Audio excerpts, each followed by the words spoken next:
Bienvenue sur La Voix du Livre. Abonnez-vous, likez et commentez pour soutenir la chaîne. Vous pouvez aussi nous aider via le lien dans la description. Bonne écoute. Chapitre 15. Le serpent devient cheval, le singe retourne à la grotte. Partie A. On raconte que le disciple Singe se mit au service de Tang Seng pour avancer vers l'ouest. Après plusieurs jours de marche, on était alors au 12e mois lunaire, par temps froid, avec un vent du nord glacial et des pentes verglacées. Ils empruntaient des sentiers escarpés le long de falaises dangereuses et des montagnes aux crêtes superposées et abruptes. Tang Seng, sur son cheval, entendit au loin le bruit tumultueux de l'eau. Il se retourna et dit « Wukong, d'où vient ce bruit d'eau » Le disciple singe répondit « Si je me souviens bien, cet endroit s'appelle la montagne du serpendiche, ravin de l'aigle affligé. C'est probablement le bruit de l'eau du ravin. » Il n'avait pas fini de parler que le cheval arriva au bord du ravin. Tang Seng tira les rênes pour observer. On pouvait voir un filet d'eau froide traversant les nuages, une onde claire reflétant le rouge du soleil. Le son agitant la pluie nocturne résonne dans la vallée profonde, les couleurs éclatant dans l'aurore éblouissent l'espace infini.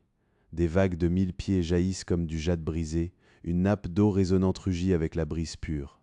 Elle s'écoule vers les 10 000 hectares de vagues brumeuses, où mouettes et hérons s'oublient mutuellement sans rencontrer de pêcheurs. Les maîtres et disciples étaient en train d'observer quand, soudain, au milieu du ravin, un grand bruit retentit. Un dragon surgit, soulevant les vagues et l'écume, bondit hors de la falaise et se précipita vers le vieux moine. Le disciple singe, affolé, laissa tomber les bagages, prit son maître dans ses bras et le fit descendre de cheval, puis se retourna pour s'enfuir. Le dragon ne put les rattraper, mais il avala d'une seule bouchée le cheval blanc avec sa selle et sa bride, puis se cacha de nouveau sous l'eau. Le disciple singe conduisit son maître sur une hauteur et le fit asseoir, puis revint chercher les bagages. Il ne restait qu'une charge de bagages, le cheval avait disparu. Il porta les bagages devant son maître et dit « Maître, ce dragon maudit a disparu sans laisser de traces, il a seulement effrayé et emporté mon cheval. » Tang Seng dit « Disciple, comment pouvons-nous retrouver le cheval ?» Le disciple singe répondit « Ne t'inquiète pas, laisse-moi aller voir. » Il poussa un sifflement, sauta dans les airs, et avec ses yeux de flamme et d'or, il fit une visière de sa main et observa dans toutes les directions, mais ne vit aucune trace du cheval. Il redescendit des nuages et rapporta « Maître, notre cheval a certainement été dévoré par ce dragon, je ne le vois nulle part. » Tang Seng dit « Disciple, comment peut-il avoir une bouche assez grande pour avaler un si grand cheval avec selle et bride ? Il s'est probablement enfui effrayé et s'est caché dans un creux de montagne. Regarde encore attentivement. » Le disciple singe répondit « Tu ne connais pas mes capacités. Avec ces yeux, je peux voir clairement sur 1000 lis pendant la journée. Même si une libellule déployait ses ailes dans un rayon de 1000 lis, je la verrais. Comment pourrais-je ne pas voir ce grand cheval ?» Tang Seng dit « S'il l'a mangé, comment puis-je avancer ? Hélas, ces 1000 montagnes et ces 10 000 rivières, comment les traverser ? » En parlant ainsi, ses larmes tombèrent comme la pluie. Le disciple singe, le voyant pleurer, ne put supporter sa propre impatience et s'écria d'une voix forte « Maître, ne sois pas si lâche. Assieds-toi, assieds-toi, laisse le vieux saint aller chercher ce fripon et lui ferai rendre mon cheval. » Tang Seng le retint et dit « Disciple, où iras-tu le chercher ? J'ai peur qu'il ne surgisse secrètement et ne nous nuise à tous deux. Alors hommes et chevaux périraient ensemble. Que ferions-nous ? » Le disciple singe, entendant ces mots, devint encore plus furieux et cria comme le tonnerre « Tu es vraiment incapable, incapable. Tu veux un cheval à monter, mais tu ne me laisses pas y aller. Dans ce cas, restons assis ici à regarder les bagages jusqu'à la fin des temps. » Alors qu'il rugissait de colère, incapable de calmer sa fureur, il entendit quelqu'un parler dans les airs. « Grand sage Sun, ne te fâche pas. Frère impérial Tang, ne pleure pas. Nous sommes des divinités envoyées par la Bodhisattva Guanyin pour protéger secrètement celui qui cherche les Écritures. » Le vieux moine, entendant ces mots, s'inclina précipitamment. Le disciple singe dit « Qui êtes-vous ?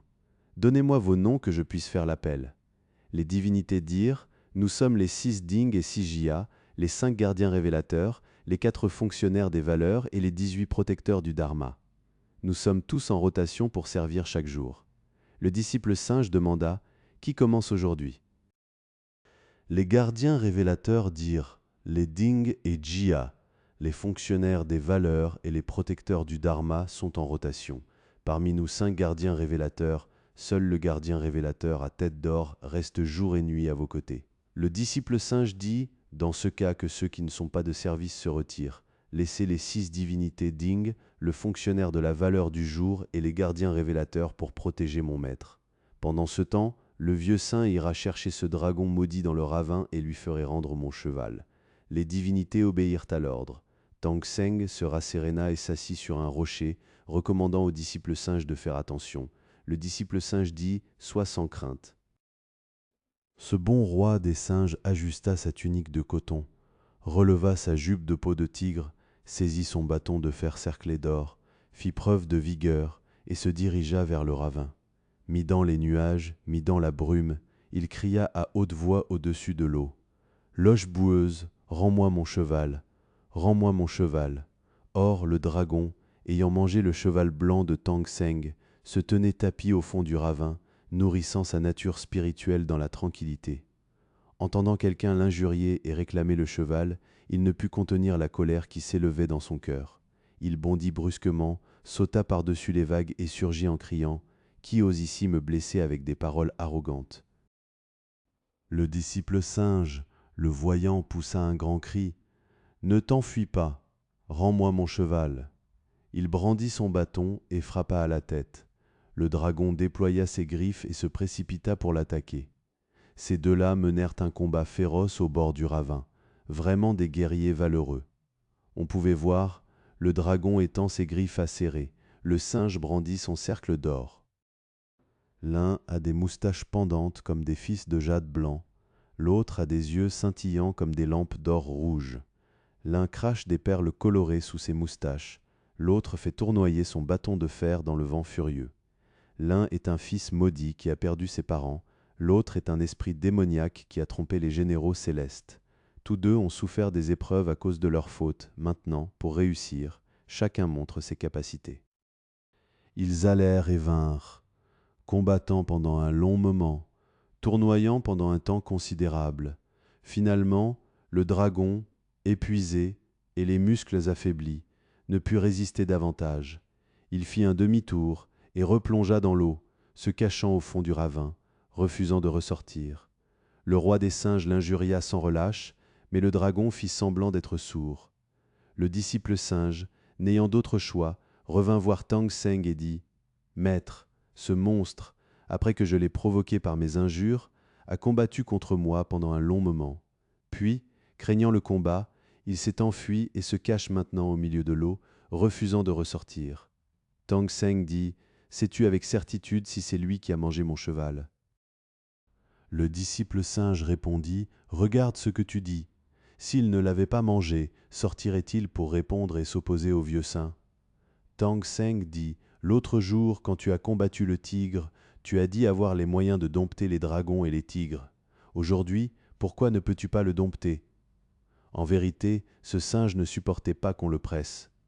Voyant que Tang Seng lui avait lancé cette remarque, il déploya sa puissance divine et dit « Ne dis rien, ne dis rien, laisse-moi aller lui montrer de nouveau qui est le supérieur. » Ce roi des singes fit un bond jusqu'au bord du ravin et utilisa son pouvoir de retourner les rivières et agiter les mers. Il transforma l'eau claire et limpide du ravin de l'aigle affligé en vagues semblables à celles du fleuve jaune aux 9 méandres en crue. Le dragon maudit, au fond du ravin profond, ne pouvait rester assis ou couché tranquillement. Il pensa en son cœur, « Voilà vraiment que les bonheurs ne viennent jamais par deux, mais les malheurs ne viennent jamais seuls. Je viens à peine d'échapper à la peine capitale des lois célestes, et moins d'un an après, me voilà menant une vie tranquille ici, quand soudain apparaît un démon aussi violent qui veut me nuire. » Plus il y réfléchissait, plus il se fâchait. Incapable de supporter cette humiliation, il serra les dents, bondit hors de l'eau et injuria. « D'où viens-tu, démon violent, pour m'opprimer ainsi ?» Le disciple singe répondit, « Ne te soucie pas de savoir d'où je viens. Rends-moi simplement mon cheval, et je t'épargnerai la vie. » Le dragon dit, « Ton cheval, je l'ai avalé. Comment pourrais-je le recracher? Si je ne te le rends pas, qu'est-ce que tu vas faire? » Le disciple singe dit, « Si tu ne rends pas le cheval, regarde mon bâton.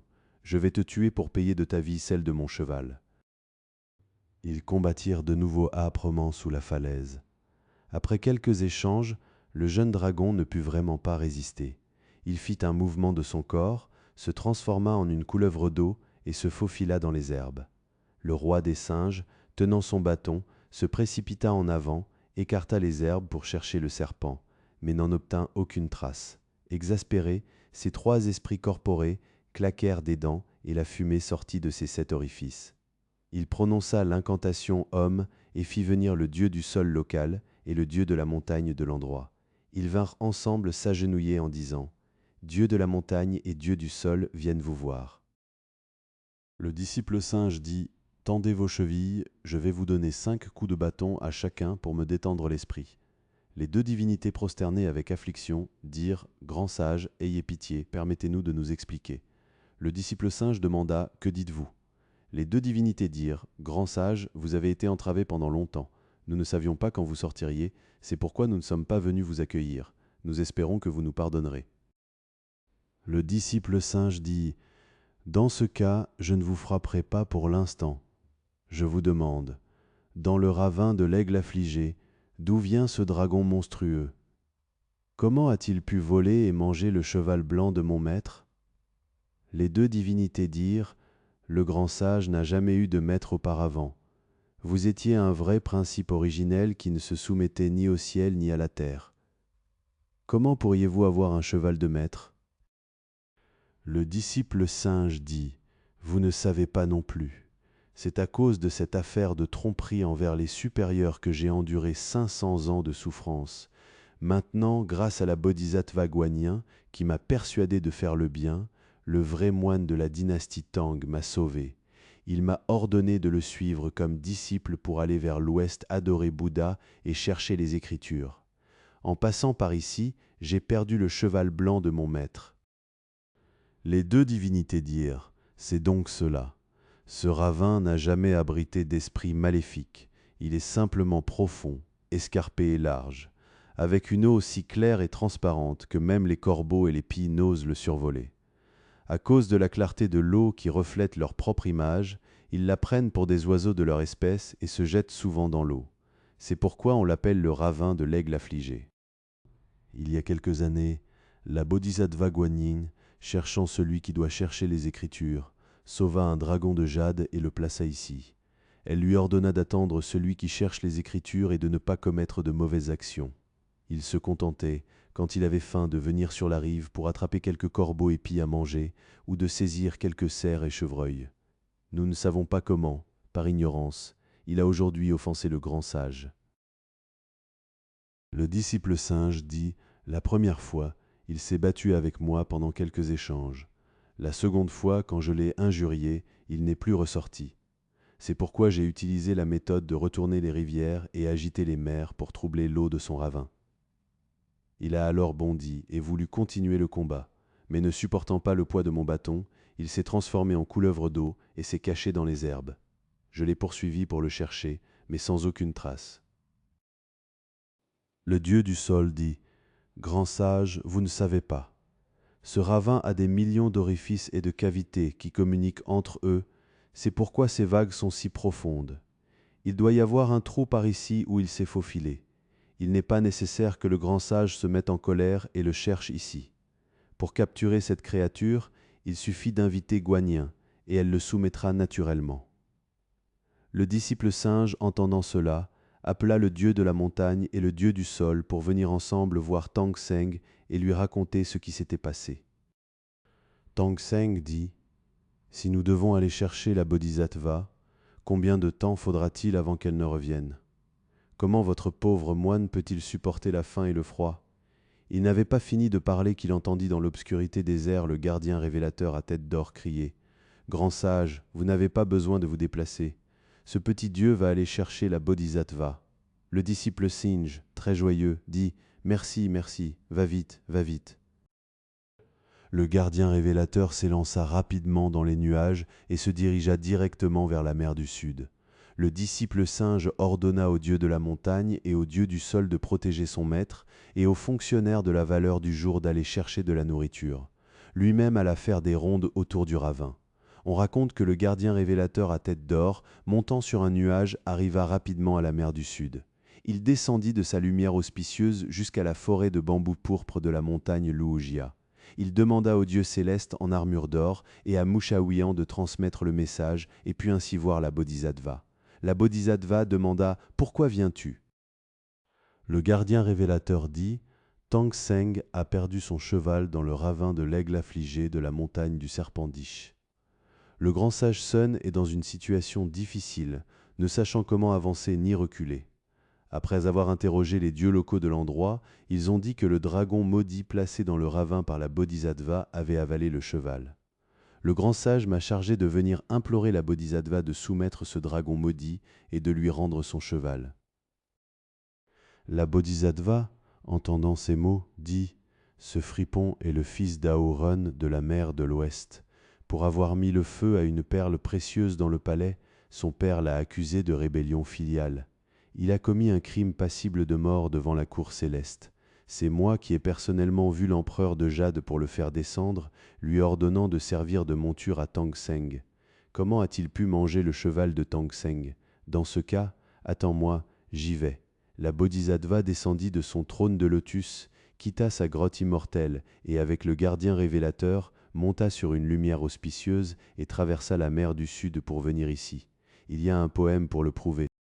Bouddha prêche le sutra des trois corbeilles du miel multiple. La Bodhisattva répand la bonté à travers la grande muraille. Les paroles merveilleuses du Mahayana communiquent avec le ciel et la terre. Les vraies paroles de Prajna sauvent les esprits des morts. Cela fait que Jin-Shan perd de nouveau son enveloppe et ordonne à Xuanzang de pratiquer de nouveau. C'est seulement à cause de l'obstacle du ravin de l'aigle affligé que le fils du dragon retourne à la vérité et prend forme de cheval. La Bodhisattva et le gardien révélateur arrivèrent à la montagne du Serpendish en peu de temps. Ils retinrent leurs nuages auspicieux dans le demi-ciel et baissèrent la tête pour observer. Ils virent Sunik Sing Ze en train d'injurier au bord du ravin. La Bodhisattva ordonna au gardien révélateur de l'appeler. Le gardien révélateur descendit des nuages et sans passer par Tang Seng, alla directement au bord du ravin et dit au disciple singe « La Bodhisattva est là ». Le disciple singe, entendant cela, s'élança rapidement dans les airs et lui cria à haute voix « Toi, maître des 7 Bouddhas, seigneur de la compassion, pourquoi utilises-tu toutes sortes de méthodes pour me nuire ?» La Bodhisattva dit « Toi, singe audacieux, idiot rustre, moi qui ai fait de mon mieux à plusieurs reprises pour amener celui qui cherche les Écritures, et t'ai soigneusement recommandé de te sauver la vie. Pourquoi ne viens-tu pas me remercier pour cette grâce de vie, mais au contraire tu fais du bruit avec moi ?» Le disciple singe dit « Tu m'as bien arrangé.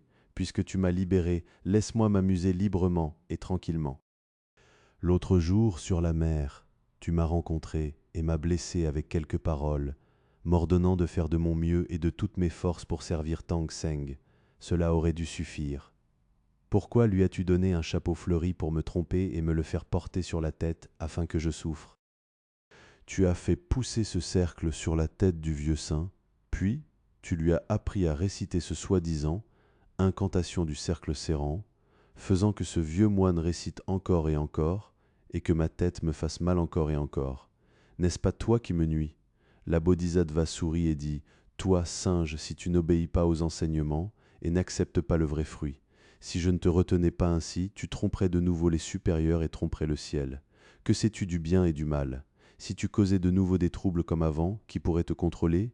Il faut ce diadème pour que tu consentes à entrer dans la voie de mon yoga. » Le disciple singe dit « Cette affaire, considérons-la comme mon diadème. Mais pourquoi as-tu envoyé ce dragon maudit coupable ici pour devenir un esprit et lui as ordonné de manger le cheval de mon maître? C'est là libérer des méchants pour qu'ils fassent le mal, vraiment pas bon. » La Bodhisattva dit « Ce dragon, je l'ai personnellement demandé à l'empereur de Jade pour le placer ici, spécialement pour servir de monture à celui qui cherche les Écritures. Penses-tu que le cheval ordinaire venant de l'Est puisse traverser ces 10 000 eaux et 1000 montagnes? Peut-il atteindre la terre de Bouddha du mont Ling? il faut ce cheval dragon pour pouvoir y aller. Le disciple singe dit, comme il a au... Chapitre 15. Le serpent devient cheval, le singe retourne à la grotte, partie B. Tant peur du vieux saint et se cache sans sortir. Que faire? La bodhisattva appela le gardien révélateur et dit « Va au bord du ravin et crie « Fils du dragon Aoron, roi de Jade, troisième prince, sors, la bodhisattva de la mer du Sud est ici. » Il sortira. Le gardien révélateur alla effectivement au bord du ravin et appela 2 fois. Le petit dragon souleva les vagues et l'écume, sauta hors de l'eau, se transforma en une figure humaine, marcha sur les nuages et vint dans les airs s'incliner devant la bodhisattva en disant « Depuis que la bodhisattva m'a libéré et sauvé la vie, j'attends ici depuis longtemps, mais je n'ai jamais entendu parler de celui qui cherche les Écritures. » La bodhisattva, montrant le disciple singe, dit « N'est-ce pas là le grand disciple de celui qui cherche les Écritures ?» Le petit dragon, voyant cela, dit « Bodhisattva, c'est mon ennemi. Hier, j'avais faim au ventre et j'ai effectivement mangé son cheval. Il s'appuyait sur sa force et m'a combattu jusqu'à ce que je sois épuisé, puis il m'a injurié au point que je n'osais plus sortir. Il n'a jamais mentionné le mot « chercher les Écritures ». Le disciple singe dit « Tu ne m'as pas demandé mon nom, comment aurais-je pu le dire ?» Le petit dragon dit « Je ne t'ai pas demandé d'où venait ce démon violent. Tu as crié « Peu importe d'où, rends-moi simplement mon cheval. » As-tu jamais prononcé un seul mot « Tang » La bodhisattva dit « Ce singe ne compte que sur sa propre force. Comment louerait-il les autres? Cette fois, en allant vers l'avant, il y aura encore des soumissions. Si tu demandes, mentionne d'abord le mot « chercher les Écritures » et sans avoir besoin de te fatiguer, ils se soumettront naturellement. » Le disciple singe, joyeux, accepta cet enseignement. La bodhisattva s'avança, retira la perle précieuse de la nuque du petit dragon, trempa une branche de saule dans la rosée céleste, la passa sur son corps, souffla un souffle magique et cria « Transforme-toi ». Le dragon se transforma immédiatement en son apparence originale de cheval, avec le même poil et les mêmes marques. Elle lui donna ensuite ses instructions. « Tu dois expier tes fautes karmiques. Après avoir accompli le mérite, tu dépasseras les dragons ordinaires et obtiendras le vrai fruit du corps d'or. » Le petit dragon, tenant un os transversal dans la bouche, accepta intérieurement cette promesse. La bodhisattva ordonna à Wukong de l'emmener voir Tang Seng, puis dit « Je retourne à la mer. » Le disciple singe retint la bodhisattva et ne la laissa pas partir, disant « Je n'y vais plus, je n'y vais plus. » La route de l'Ouest est si escarpée et difficile. Avec ce moine ordinaire, quand arriverons-nous? Avec tant d'épreuves et de revers, même la vie du vieux saint sera difficile à préserver. Comment pourrais-je accomplir un quelconque fruit? Je n'y vais plus, je n'y vais plus. La bodhisattva dit, quand tu n'étais pas encore devenu humain, tu étais prêt à pratiquer et à te cultiver de tout ton cœur. Aujourd'hui, tu as échappé au désastre céleste, comment peux-tu devenir paresseux?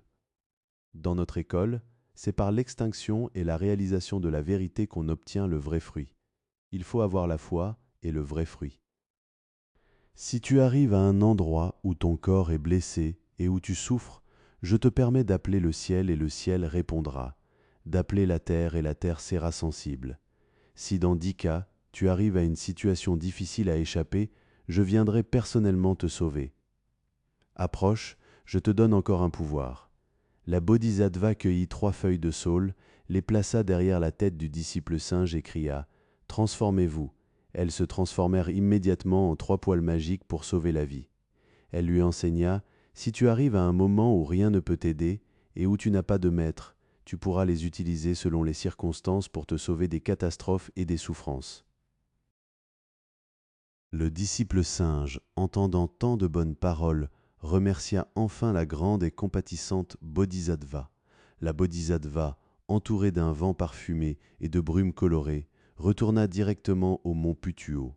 Le disciple singe descendit alors des nuages, saisit la crinière du cheval dragon et vint voir Tang Seng en disant « Maître, nous avons le cheval. » Tang Seng, le voyant, dit très joyeux « Disciple, comment ce cheval est-il plus gras et plus vigoureux qu'avant? Où l'as-tu trouvé ?» Le disciple singe dit « Maître, Tu es encore en train de rêver. C'est le gardien révélateur à tête d'or qui a invité la Bodhisattva. Elle a transformé le dragon du ravin en notre cheval blanc. Son poil et ses marques sont identiques, il manque seulement la selle et la bride. Le vieux saint l'a ramené en le tirant. Tang Seng, très surpris, dit « Où est la Bodhisattva ? Laisse-moi aller la remercier. » Le disciple singe dit « La Bodhisattva est déjà retournée à la mer du Sud, elle n'a pas de patience. » Tang Seng ramassa alors de la terre, brûla de l'encens et s'inclina vers le sud. Après avoir prié, il se leva et se prépara à avancer avec le disciple singe. Le disciple singe fit reculer le dieu de la montagne et le dieu du sol, donna des instructions au gardien révélateur et aux fonctionnaires des valeurs, puis invita son maître à monter à cheval. Tang Seng dit « Comment pouvons-nous monter ce cheval sans selle ni bride ? Attendons de trouver un bateau pour traverser le ravin, puis nous aviserons. » Le disciple singe dit « Ce maître ne connaît vraiment pas les réalités. Dans ces montagnes sauvages et désertes, d'où viendrait un bateau ? Ce cheval vit ici depuis longtemps, il doit connaître la nature de l'eau. Montons-le et utilisons-le comme un bateau pour traverser. » Tang Seng, n'ayant d'autre choix, dut suivre ses paroles et enfourcher le cheval. Le disciple singe porta les bagages. Arrivés au bord du ravin, ils virent en amont un vieux pêcheur qui faisait descendre un radeau de bois mort avec une perche, suivant le courant. Le disciple singe, le voyant, lui fit signe de la main et dit « Vieux pêcheur, viens, viens, nous venons de l'Est pour chercher les Écritures. Mon maître a du mal à passer ici, viens le faire traverser. » Le pêcheur, entendant ces mots, s'approcha immédiatement avec sa perche. Le disciple singe invita son maître à descendre de cheval et le soutint des deux côtés. Tang Seng monta sur le radeau, fit monter le cheval et installa les bagages. Le vieux pêcheur poussa le radeau avec sa perche, rapide comme le vent et les flèches. En un instant, ils traversèrent le ravin de l'Aigle affligé et arrivèrent sur la rive ouest. Tang Seng ordonna au disciple singe de défaire les bagages et de prendre quelques pièces de monnaie de la dynastie Tang pour les donner au vieux pêcheur. Le vieux pêcheur poussa le radeau avec sa perche vers le milieu du courant et dit « Pas d'argent, pas d'argent ». Puis il s'éloigna vers le milieu du courant, dans l'immensité brumeuse. Tang Seng se sentit vraiment mal à l'aise et continua à joindre les mains pour remercier. Le disciple singe dit « Maître, ne sois pas si préoccupé. Tu ne le reconnais pas? C'est le dieu de l'eau de ce ravin. S'il n'était pas venu nous accueillir, le vieux saint l'aurait encore battu. Maintenant qu'il s'est épargné les coups, c'est suffisant. Comment oserait-il prendre de l'argent ?» Le maître, entre croyance et incrédulité, dut de nouveau enfourcher le cheval et, suivant le disciple singe, se dirigea vers la grande route et partit vers l'ouest. C'est exactement atteindre l'autre rive du grand Telquel véritable, avec un cœur sincère. La nature s'élève vers le mont Ling. Ils avancèrent ensemble avec leur maître. Avant qu'ils ne s'en rendent compte, le soleil rouge s'enfonça à l'ouest et la lumière du jour déclina progressivement. On pouvait voir des nuages légers en désordre, la lune montagneuse obscurcie. La couleur givrée du ciel entier engendre le froid. Le vent des 4 directions pénètre le corps. Quand l'oiseau solitaire s'en va, le rivage verdâtre s'élargit. Là où les lueurs du couchant brillent, les montagnes lointaines s'abaissent. Dans la forêt clairsemée, 1000 arbres rugissent. Dans la crête vide, un singe solitaire pleure. Sur le long chemin, on ne voit pas de traces de passants. À 10 000 lis, un bateau de retour entre dans la nuit. Tang Seng, observant au loin depuis son cheval, vit soudain une ferme le long de la route. Il dit « Wukong, là-bas il y a une habitation. Nous pouvons y demander l'hospitalité et repartir demain matin. » Le disciple singe leva la tête et dit « Maître, ce n'est pas une ferme. » Tang Seng dit « Comment n'est-ce pas une ferme ?» Le disciple singe dit « Une ferme n'a pas de fête avec des poissons volants et des bêtes stables. C'est certainement un temple ou un monastère. » Les maîtres et disciples, tout en parlant, arrivèrent bientôt devant la porte. Tang Seng descendit de cheval et vit 3 grands caractères au-dessus de la porte. Temple du Liché. Il entra donc dans l'enceinte. À l'intérieur, un vieil homme portait un chapelet autour du cou. Il joignit les mains pour les accueillir et dit « Maître, asseyez-vous, je vous prie. » Tang Seng, pressé, répondit par une salutation, monta dans le hall principal et rendit hommage aux statues sacrées. Le vieil homme appela immédiatement un jeune serviteur pour servir le thé. Après le thé, Tang Seng demanda au vieil homme « Pourquoi ce temple s'appelle-t-il Li-She » Le vieil homme dit « Notre région se trouve dans le royaume de Aba à l'ouest. Il y a une famille dans le village derrière ce temple qui d'un cœur dévot commun a établi ce temple. Li signifie le territoire d'un village. Shi signifie le dieu du sol d'une communauté. Chaque jour de labour printanier, de sarclage estival, de récolte automnale et de stockage hivernal, chacun prépare 3 animaux sacrificiels et des fleurs et fruits pour venir ici sacrifier au dieu du sol, afin d'assurer la paix et la prospérité en toute saison, l'abondance des 5 céréales et la prospérité du bétail. Tang Seng, entendant ces mots, hocha la tête en louant. C'est vraiment à 3 lits de chez soi, c'est un autre village avec d'autres coutumes. Dans notre région, les gens n'ont pas cette bienveillance. Le vieil homme demanda alors « D'où vient le maître, quelle est votre région d'origine ?» Tang Seng dit « Votre pauvre moine vient du royaume de Tang de l'Est, sur ordre impérial, pour aller vers l'ouest adorer Bouddha et chercher les Écritures. En passant par ce précieux monastère, comme le ciel va s'assombrir, je viens spécialement au sanctuaire sacré demander l'hospitalité pour une nuit.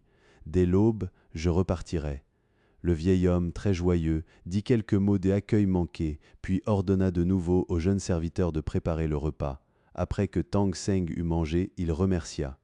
Les yeux perçants du disciple singe virent une corde pour étendre les vêtements sous les avant-toits de la maison. Il s'y rendit, la saisit et la rompit d'un coup, puis attacha les pieds du cheval avec. Le vieil homme sourit et dit « Où as-tu volé ce cheval ?»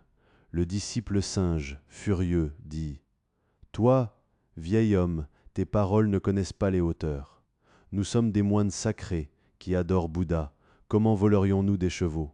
Le vieil homme sourit et dit « Si ce n'est pas volé, comment se fait-il qu'il n'y ait ni selle, ni bride, ni renne, et que tu viennes rompre ma corde pour sécher les vêtements ?»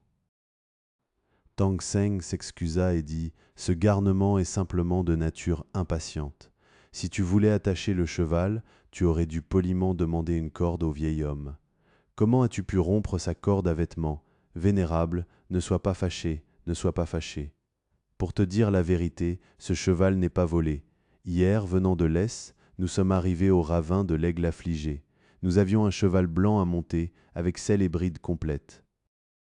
Inopinément, il y avait dans ce ravin un dragon maudit qui y était devenu un esprit.